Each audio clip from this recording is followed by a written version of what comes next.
চট্টগ্রাম বন্দরকে বিশ্বমানের বন্দর হিসেবে গড়ে তুলতে নানান উদ্যোগ গ্রহণ করেছে বন্দর কর্তৃপক্ষ ও নৌ পরিবহন মন্ত্রণালয়, যাতে নতুন নতুন প্রকল্পগুলো বাস্তবায়িত হলে ভবিষ্যতে এই বন্দরকে বিশ্বমানের বন্দর হিসেবে গড়ে তুলে নানান ধরনের ব্যবসা বাণিজ্যে আরও আরেক ধাপ এগিয়ে যাবে এই বন্দর।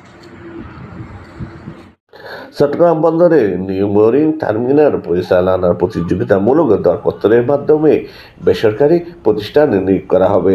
বিদেশি অপারেটর নিয়োগের আগে অন্তর্বর্তী সময়ের জন্য টার্মিনালটি পরিচালনায় এই দরপত্রের আহ্বান করা হবে। চট্টগ্রাম বন্দর chairman rear admiral S M Moniruzzaman আজ মঙ্গলবার সাংবাদিকদের সঙ্গে মতবিনিময় সভায় এসব কথা বলেন। বন্দরের শহীদ মুন্সি ফৈজুর রহমান মিলনায়তনে এই সংক্রান্ত বিষয়ে একটি মত বিনিময় সভার আয়োজন করে বন্দর কর্তৃপক্ষ।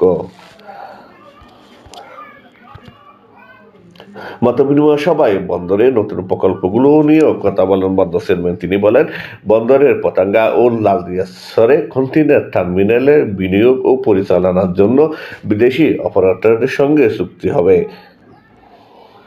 আগামী 6 মাসের মধ্যে এই চুক্তি সম্পন্ন হবে বলেও জানান তিনি।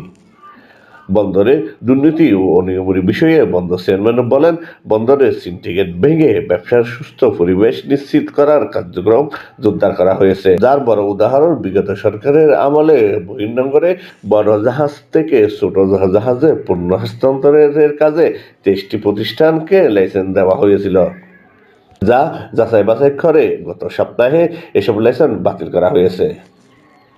গত বছরের এই সময়ের চেয়ে কন্টেনার হ্যান্ডলিং প্রায় 10.22% প্রবৃদ্ধি অর্জন হয়েছে।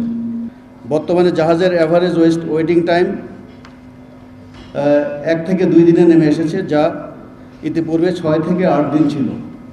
এতে বোঝা যায় বাংলাদেশের অর্থনীতি শত প্রতিকূলতার মাঝেও এর ধারাবাহিকতা বজায় রেখেছে।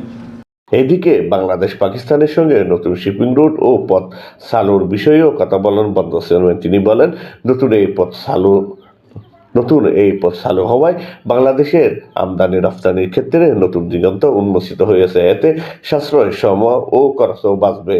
উভয় দেশের আমদানি রপ্তানি বাণিজ্যে নতুন করে গতিশীলতা পাবে। আমদানি পণ্যের জন্য পর্যাপ্ত কন্টেইনার পাওয়া গেলে ভবিষ্যতে নতুন এই পথে নিয়মিত জাহাজ পরিচালনা করতে আগ্রহী জাহাজ মালিকেরা।